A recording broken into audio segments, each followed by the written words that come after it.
Assalamualaikum warahmatullahi wabarakatuh. Salam sejahtera buat kita semua. Semoga kita semua dalam keadaan sehat jasmani dan rohani, tidak kekurangan satu apapun. Amin ya robbal alamin. Oke, Mimin akan melanjutkan cerita Liontin Giok Naganya. Tapi seperti biasa, bantu dulu tekan tombol like dan berkomentar juga Tuan dan Nona. Terima kasih sesudah dan sebelumnya. Oke, mari kita lanjutkan saja ceritanya, guys. Bab 2021 sampai bab 2024. Kota Blackwater, Kuil Guntur, halaman dalam. Saat ini, ketenangan masa lalu telah dipulihkan di Kuil Leiming. Beberapa hari yang lalu, karena pelelangan dupa, hampir semua tokoh terkemuka di kota Heisui, dan bahkan orang-orang dari luar kota Heisui, memasuki Kuil Guntur. Pada suatu waktu, Kuil Leiming juga jarang dikunjungi orang. Setelah pelelangan dupa berakhir, setelah 2 hari pembersihan, semua bekas injakan telah hilang. Kuil Leiming telah kembali ke suasananya yang dulu khusyuk, mematikan, dan suram. Setelah lelang dupa sebelumnya, Kuil Leiming akan mendapat untung besar. Namun, setelah lelang dupa tahun ini berakhir, Kuil Leiming merasa pusing. Semua lot dalam lelang dupa ini dibeli oleh Nangong Kisan. Semula yang perlu dilakukan Kuil Leiming sangat sederhana, cukup mendatangi keluarga Nangong dan meminta uang. Namun, kebetulan sekali Nangong Kisan meninggal di sekitar Kuil Leiming. Apalagi jenazah Xiao Xuanfeng juga ditemukan di sebelah jenazah Nangong Kisan. Pada saat yang sama, daun mati juga ditemukan di tubuh Nangong Kisan. Jelas sekali, ini adalah metode pembunuhan seseorang yang berpura-pura menjadi patriark daun mati di Kuil Leiming. Siapapun yang memiliki mata yang tajam dapat melihatnya, namun keluarga Nangong menolak mengakuinya. Bahkan mereka mengatakan bahwa Kuil Leiming adalah seorang gangster, membunuh orang, mencuri barang, dan merampas semua harta karun. Kuil Leiming merasa bahwa barang-barang itu sudah menjadi milik Nangong Kisan, dan kehilangannya tidak ada hubungannya dengan Kuil Leiming. Tetapi jika Nangong Kisan membelinya dari Kuil Leiming, dia harus membayar. Keluarga Nangong menolak membayar karena mereka ingin gagal membayar utangnya. Akibatnya, konflik antara keluarga Nangong dan Kuil Leiming menjadi semakin intens akhir-akhir ini, dan banyak tuan yang terbunuh dalam pertempuran antara kedua belah pihak. Sedemikian rupa sehingga Kuil Leiming masih belum mengetahui apa yang terjadi, seperti kehilangan istri dan pasukannya. Karena Xiao Xuanfeng adalah bawahan Sun Dai, Sun Dai pun menerima banyak pertanyaan secara pribadi. Namun, Sun Dai juga bingung sekarang, dan dia bahkan tidak tahu apa yang sedang terjadi. Sun Dai tidak percaya Xiao Xuanfeng punya nyali untuk merampok Nangong Kisan. Namun hari ini, yang membuat 4 leluhur besar Kuil Leiming semakin merepotkan adalah seseorang dengan identitas luar biasa datang ke Kuil Leiming. Itu tidak lain adalah orang yang mempekerjakan mereka untuk membunuh Ye Chong. Misi pembunuhan di Kuil Leiming jarang gagal, dan Ye Chong adalah misi yang spesial. Tak satu pun dari mereka mengira bahwa tugas ini akan begitu rumit. Bukan hanya tujuannya yang tidak biasa, tetapi pemberi kerja ini juga tidak biasa. Majikannya adalah anggota keluarga tersembunyi. Karena nenek moyang kota Blackwater diusir oleh aliansi keluarga yang tersembunyi, hubungan antara kedua pihak menjadi sangat rumit. Sekarang, ratusan tahun telah berlalu, meski tidak ada hubungan permusuhan hidup dan mati. Namun, Kuil Leiming selalu sangat peka terhadap identitas keluarga penyendiri. Tentu saja mereka juga akan mengambil alih bisnis keluarga tersembunyi tersebut, namun hanya sebatas kemitraan bisnis. Satu pihak membayar dan pihak lainnya membunuh orang. Setelah kerjasama bisnis selesai, tidak akan ada interaksi lainnya. Kali ini, masalahnya adalah Ye Chong tidak membunuhnya. Dan majikan ini sudah tiba. Kuil Leiming saat ini sedang berperang dengan keluarga Nangong, dan salah satu dari mereka sudah sebesar yang lain. Namun karena identitasnya sebagai majikan, ia harus bertemu dengannya. Terlebih lagi, Majikan inilah yang diterima oleh 4 leluhur besar kuil Leiming. Pada saat ini, di aula dalam kuil Leiming, 4 leluhur agung sedang duduk di kursi mereka. Duduk di hadapan mereka adalah seorang pria muda, tidak lain adalah Qin Zengxing. Dan Qin Zengxing adalah orang yang menyewa kuil Leiming untuk membunuh Ye Chong. Ada 4 leluhur besar kuil Leiming, Patriark Daun Mati, Patriark Chan Hua, Patriark Bai Liu, dan Patriark Bai Kao. Qin Zengxing berdiri di sana tanpa ekspresi, memandangi keempat lelaki tua itu, dan berkata dengan dingin, "Saya mempercayakan Anda sebuah tugas dan meminta Anda untuk membunuh seseorang. Anda tidak hanya gagal melakukannya, tetapi Anda juga membocorkan rahasia saya, duduk di sana." Orang tua di sebelah Patriark Daun Mati, mengenakan jubah biksu kuning kotor, dengan wajah kuyu dan hanya sedikit rambut di kepalanya, adalah Patriark Chan Hua. Patriark Chan Hua memberi isyarat sopan, "Mengapa Anda mengatakan ini? Kapan kami membocorkan informasi Anda?" Artinya, kami hanya mengetahui nama belakang Anda adalah Qin sampai sekarang, dan kami tidak tahu apa-apa lagi. Bagaimana kami bisa membocorkannya, kata Patriark Liu. Qin Zengxing mendengus dingin dan berkata, "Apakah kamu masih ingat gadis yang aku minta kamu tangkap? Zhu Jiayin, ya. Tapi bukankah dia sudah dikirimkan kepadamu?" kata Patriark Chan Hua. Qin Zengxing melanjutkan, "Saya tidak melakukannya. Anda membawa Zhu Jiayin kepada saya, bukan tanggung jawab Anda untuk mengurus apa yang terjadi selanjutnya. Namun, orang-orang Anda tidak jujur dan mengikuti saya secara diam-diam dan mengetahui keberadaan saya, dia.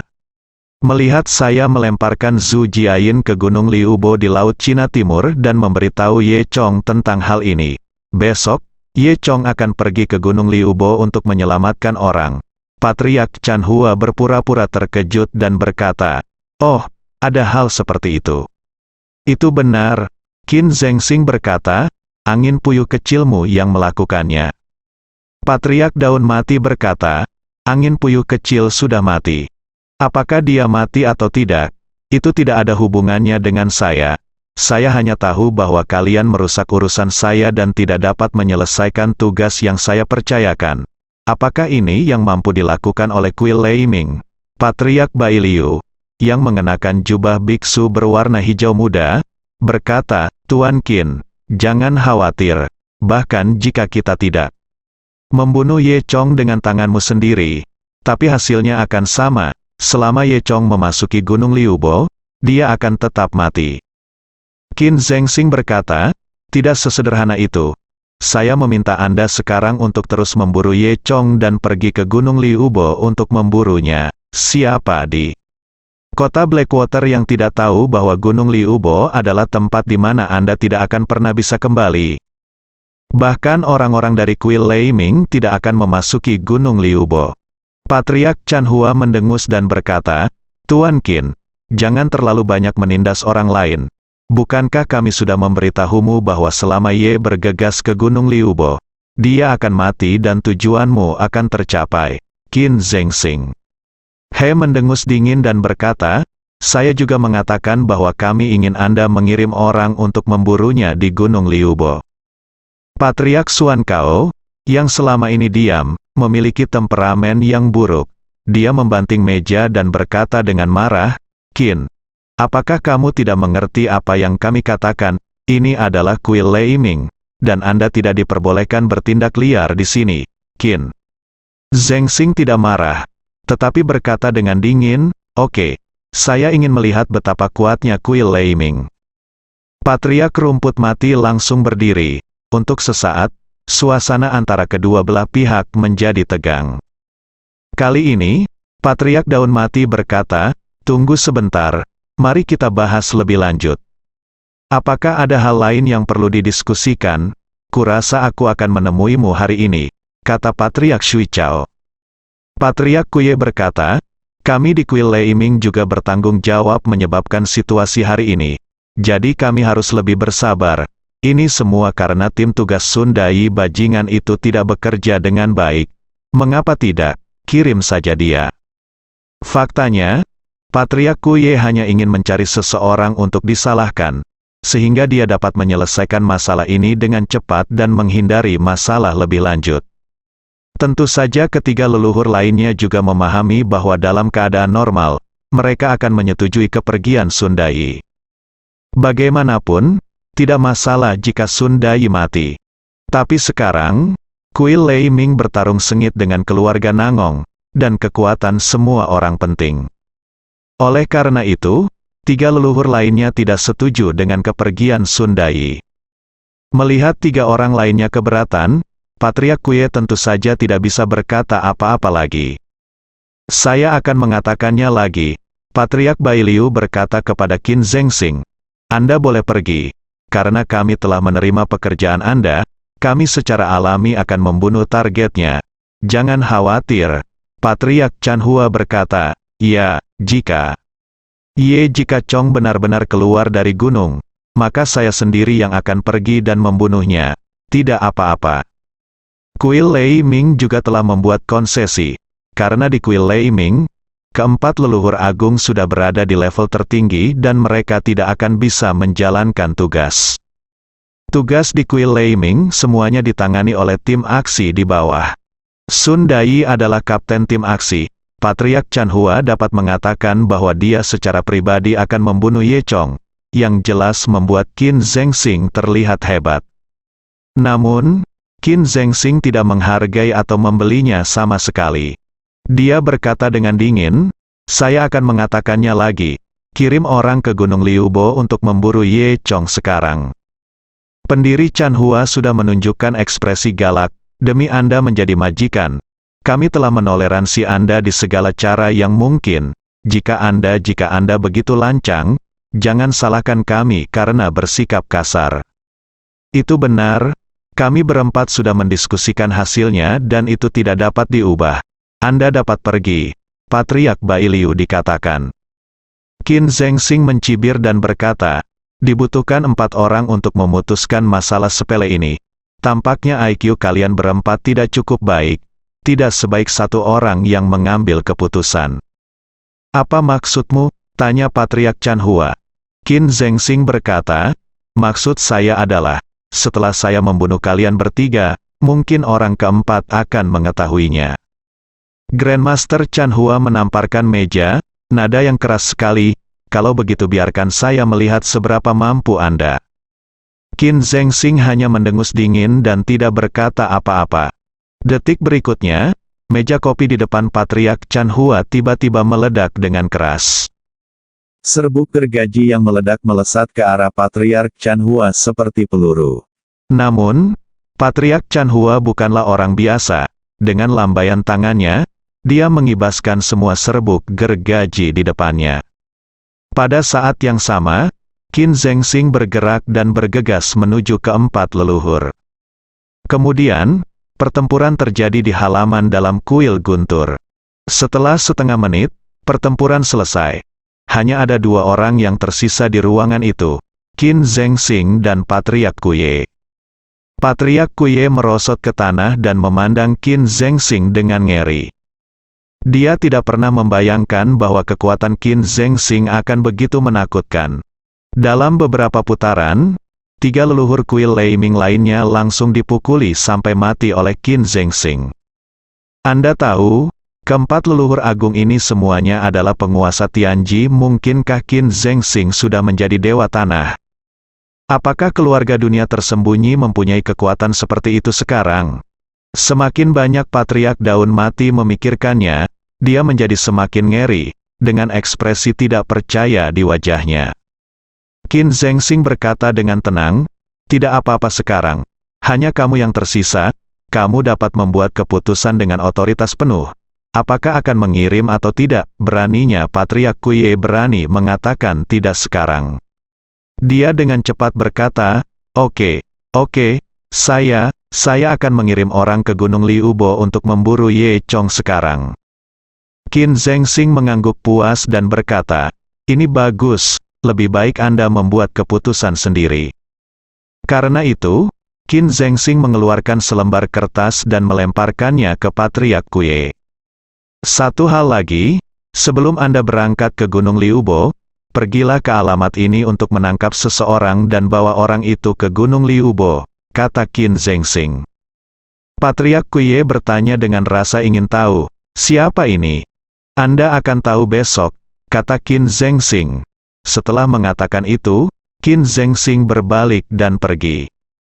Hanya Patriark Daun Mati yang tersisa di ruangan itu, melihat ketiga mayat di sekitarnya, merasa sangat bingung. Belakangan, Patriark Kuye mengatur masalah ini kepada Sun Dai. Ketika Sun Dai mendengar bahwa dia ingin mengatur agar dia pergi ke Gunung Liubo, wajahnya meringis, jelas dia akan mati. Tentu saja, Sun Dai tidak mau pergi. Patriark Kuye mendengus dingin dan mengancam, jika kamu tidak pergi, aku akan membunuhmu sekarang. Bagaimana Sun Dai ini bisa menjadi lawan dari Patriark Kuye, Yi Kuyue?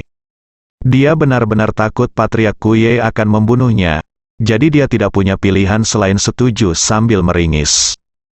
Meskipun mereka semua mati, jika mereka pergi ke Gunung Liubo, mereka dapat menunda kematian mereka untuk sementara waktu. Oleh karena itu, Sun Dai hanya dapat memilih untuk menyetujui Patriark Kuye dan pergi ke Gunung Liubo di Laut Cina Timur besok. Grandmaster Kuye, bisakah Anda mengirimi saya lebih banyak tenaga? Kata Sun Dai.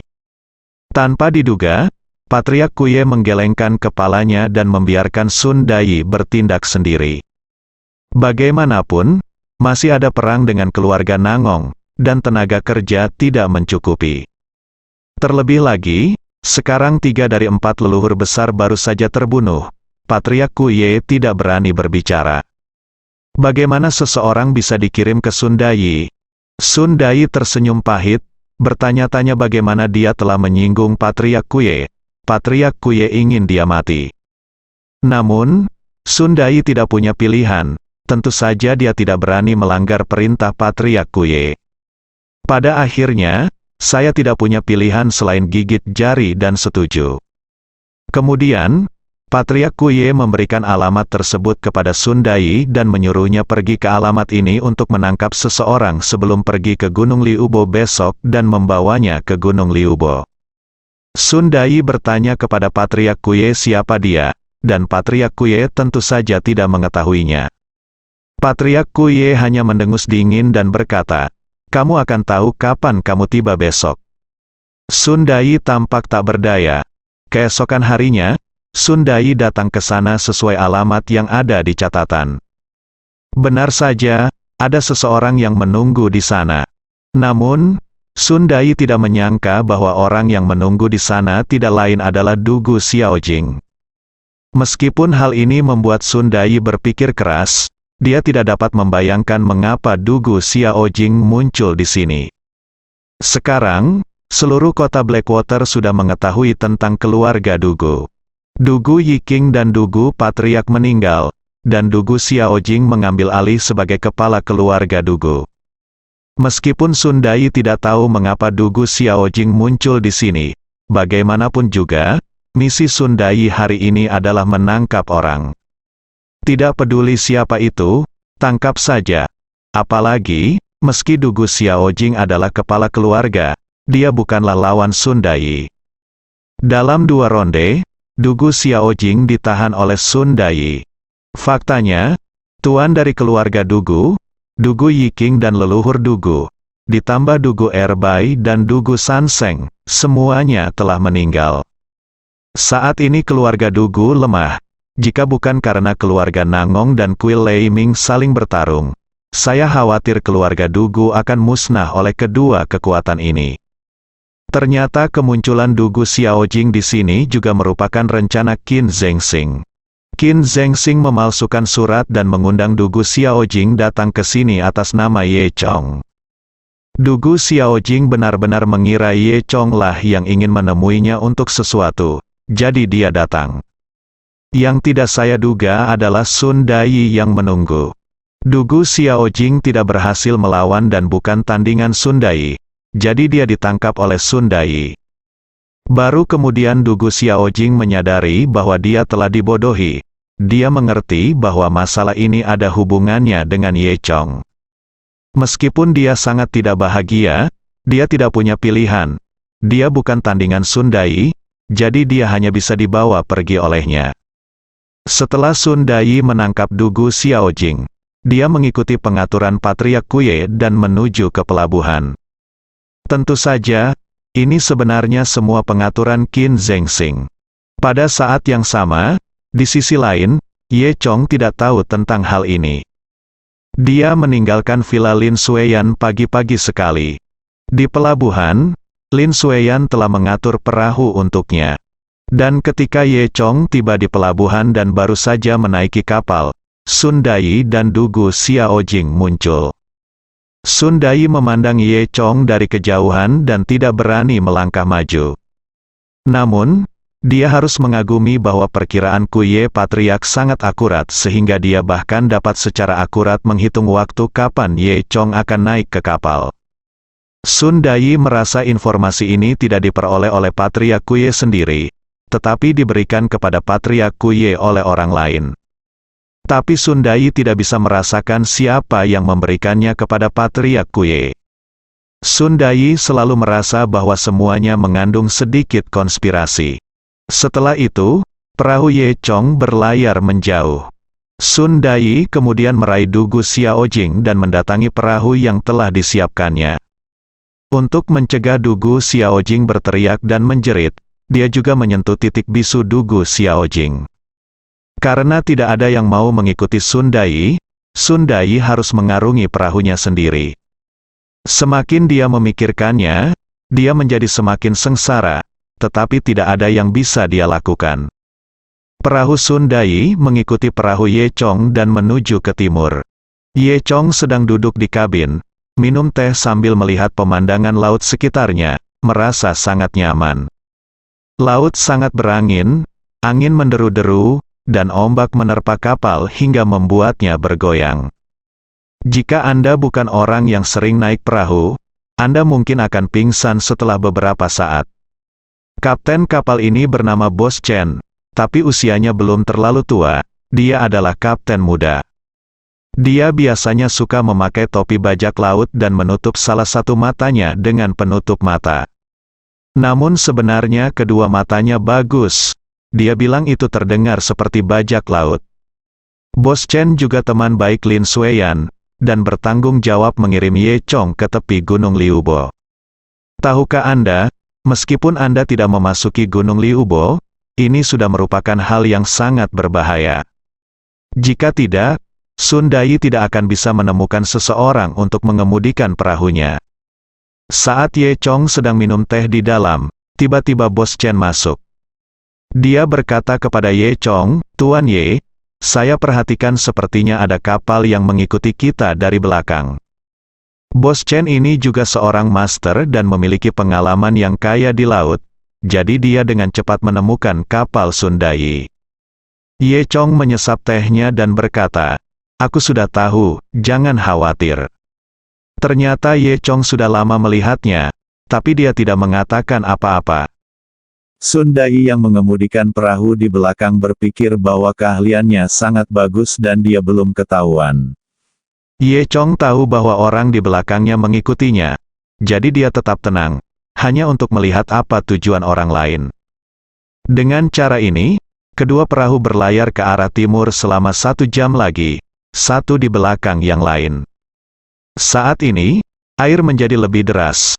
Meskipun kapal mereka sangat besar, namun tidak berdaya seperti daun dibandingkan dengan laut.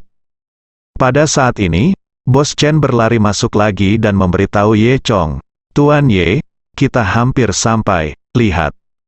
Bos Chen menunjuk keluar jendela. Ye Chong menoleh dan bisa melihat di luar jendela. Di laut, tidak jauh dari sana ada pegunungan hitam yang terus-menerus. Itulah Gunung Liubo. Gunung Liubo tersembunyi di lautan kabut dan terlihat samar-samar, tampak gelap gulita dari kejauhan. Kesan pertama Ye Chong adalah sangat menakutkan dan aneh.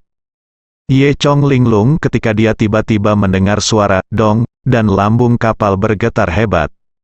Bos Chen hampir terjatuh. Ye Chong mengerutkan kening dan bertanya, "Apa yang terjadi?" Bos Chen terkejut. "Apakah itu air?" sesuatu di bawah air menabrak perahu kita. Perahu mereka sendiri sangat besar. Jika memang ada sesuatu di bawah air, jika ada sesuatu menabrak kapal, dapat mengguncang kapal dengan sangat kuat, yang berarti benda itu juga sangat besar. Begitu besarnya, di laut, biasanya ia adalah monster laut dalam. Faktanya, seperti perkiraan Ye Chong, itu adalah binatang laut raksasa yang menabrak kapal mereka. Ketika Ye Chong dan Bos Chen berlari ke kabin untuk melihat, mereka melihat ombak besar di luar kapal. Ombak besar di laut terus bergulung membentuk ombak putih besar yang silih berganti menghantam kapal besar itu. Ombak besar terus mengguncang kapal, dan sepertinya jika lebih tinggi saja, seluruh kapal bisa tenggelam. Melihat pemandangan seperti itu, siapapun yang pemalu mungkin akan ketakutan. Namun, ombaknya saja tidak cukup untuk menyebabkan kapal Bos Chen terguncang hebat. Di tengah ombak yang luas dan tak berujung, ada seekor binatang berwarna merah tua, sebesar truk, dengan cepat membombardir kapal Ye Chong. Meskipun monster itu sangat besar, ia sangat cepat di dalam air. Begitu Ye Chong melihat warna tubuhnya dengan jelas, monster itu memukulnya. Lalu, terdengar ledakan lagi, dan kapal berguncang hebat. Segera setelah itu, monster itu masuk ke dalam air lagi, membuat lingkaran, dan bergegas menuju kapal lagi. Sebelum Ye Chong dan Bos Chen sempat bereaksi, kapal raksasa itu telah dihantam 2 kali berturut-turut, dan gulungannya semakin besar. Salah satu awak kapal tak sengaja terlempar ke laut dalam, bahkan tak sempat berteriak, ia ditelan ombak besar. Jika ini terus berlanjut, seluruh perahu akan dirobohkan oleh binatang raksasa ini dalam waktu kurang dari setengah menit. Besi, Raja Naga berkepala besi, Bos Chen berteriak ngeri. Ini Raja Naga berkepala besi, Raja Nagalah yang ada di sini untuk membunuh kita. Meskipun Ye Chong belum pernah mendengar nama Raja Naga berkepala besi, dia tidak takut. Namun ada beberapa awak kapal di kapal tersebut, kecuali Tuan Chen yang hampir tidak bisa melindungi dirinya sendiri, awak kapal lainnya adalah orang biasa. Jika mereka jatuh ke laut, mereka pasti akan mati. Bagaimanapun, orang-orang ini ada di sini untuk melakukan sesuatu untuk Ye Chong. Dan Ye Chong tidak bisa membiarkan mereka mati sia-sia. Memikirkan hal ini, Ye Chong mendengus dingin dan menghunus pedang tulang ikan. Kemudian, saat dia sedang menunggu Raja Naga berkepala besi datang lagi, dia tiba-tiba mengayunkan pedangnya. Saya melihat energi pedang merah menyembur keluar seperti kipas, membentuk busur dan menebas ke arah Raja Naga berkepala besi di bawah air. Energi pedang langsung membuka celah di permukaan air, dan langsung mengenai kepala truk. Kemudian, suara dentang terdengar dari bawah air, seolah-olah energi pedang menghantam baja padat yang sangat keras. Tanpa diduga, Raja Naga berkepala besi ini begitu keras sehingga dia tidak terluka sama sekali oleh energi pedang, dan kecepatannya bahkan tidak melambat sama sekali. Sekali lagi, Raja Naga berkepala besi menabrak kapal besar itu. Baru saja mendengar ledakan, kapal berguncang lagi, dan mayat 2 awak lainnya langsung terbang keluar. Di saat yang sama, Raja Naga berkepala besi masuk ke dalam air lagi. Ye Chong sedikit mengernyit, dia baru saja meremehkan kejujuran Raja Naga berkepala besi, tapi dia tidak menyangka itu akan begitu kuat. Kemudian, dengan pemikiran di benak Ye Chong, dia mengetukkan kakinya dengan ringan, dan tubuhnya melompat ke udara. Ye Chong bergegas ratusan meter ke langit dan berdiri di udara. Dia melihat ke bawah ke air laut di bawah, dan benar saja, dia melihat kilatan merah di antara ombak yang bergejolak, yaitu monster itu. Pada saat ini, dari posisi tinggi, Ye Chong akhirnya melihat dengan jelas seperti apa rupa Raja Naga berkepala besi ini. Ternyata Raja Naga berkepala besi ini benar-benar seekor binatang raksasa di laut dalam, kira-kira seukuran truk. Tubuh dan ekornya kecil, namun kepalanya yang besar memenuhi hampir separuh tubuhnya. Tengkorak itu tampak seperti palu godam. Pada saat ini, Raja Naga berkepala besi sedang bergegas menuju kapal Ye Chong. Di belakangnya, ombak yang bergulung-gulung terbelah, meninggalkan ombak putih yang panjang. Selain itu, yang membuat Ye Chong merasa aneh adalah air di wilayah laut yang luas ini nampaknya sangat aneh. Air laut yang normal berwarna biru muda, meskipun keruh seharusnya berwarna biru kotor. Namun, saat ini, Ye Chong menoleh dan melihat bahwa wilayah laut yang luas ini agak merah, dan menempati wilayah yang luas, wilayah dalam radius sekitar 1000 meter semuanya berwarna merah. Terlebih lagi, warna bagian dalam tidak sesuai dengan warna bagian luar, bagian dalam lebih gelap dan bagian luar lebih terang, samar-samar seperti cincin di dalam cincin. Namun, Ye Chong tidak punya waktu untuk memikirkan hal ini, karena Raja Naga berkepala besi akan menabrak kapal besar itu lagi. Pada saat ini, Ye Chong memberikan minuman ringan dan menuangkan seluruh kekuatannya ke pedang tulang ikan di tangannya. Dalam benaknya, dia mengingat pedang yang pernah digunakan oleh Dewa Pedang Krisan Liu Taya padanya. Meskipun Ye Chong tidak mendapatkan warisan apapun di alam rahasia Krisan. Namun, bagaimanapun juga, dia melihat Liu Taya mengambil tindakan dengan matanya sendiri, dan dia menghadapinya secara langsung. Dengan kecerdasan Ye Chong, dia juga bisa mendapatkan pencerahan. Pada saat ini, Ye Chong menggabungkan niat pedang yang dia sadari dengan pedang tulang ikannya dan mengayunkan pedang ini. Kekuatan pedang ini sebenarnya samar-samar seperti Liu Taya yang memiliki tubuh pedang krisan. Tapi Ye Chong adalah kekuatan master saat ini, dan dia menggunakan seluruh kekuatannya untuk menyerang pedang dengan kekuatan luar biasa. Ye Chong berdiri di udara, seperti dewa perang yang tak tertandingi di langit. Saya melihat energi pedang tajam jatuh langsung ke langit dan menghantam Raja Naga berkepala besi di bawah air. Dalam sekejap mata, energi pedang membelah gelombang besar, dan kemudian jatuh langsung ke Raja Naga berkepala besi. Detik berikutnya, Raja Naga berkepala besi terbelah dua oleh energi pedang Ye Chong. Raja Naga berkepala besi terbelah menjadi dua, dan separuh terakhir tubuhnya bergetar dua kali sebelum tenggelam ke dasar laut. Separuh badan pertama masih menabrak kapal besar karena inersia. Namun, kekuatan tumbukan Raja Naga berkepala besi telah memotong sebagian besarnya, meski kapal berguncang beberapa kali lagi, namun tidak membalikkan kapal. Ye Chong juga menghela nafas lega di udara. Saat dia hendak berbalik dan kembali ke kapal, perubahan tiba-tiba terjadi. Warna merah sayap mulia yang ditemukan Ye Chong di bawah laut tiba-tiba berkedip. Ye Chong sedikit bingung pada awalnya, tapi setelah beberapa detik, dia menyadari bahwa benda itu tidak berkedip, tapi berkedip. Kedipan tadi karena mata berkedip, Ye Chong tiba-tiba merasa gugup.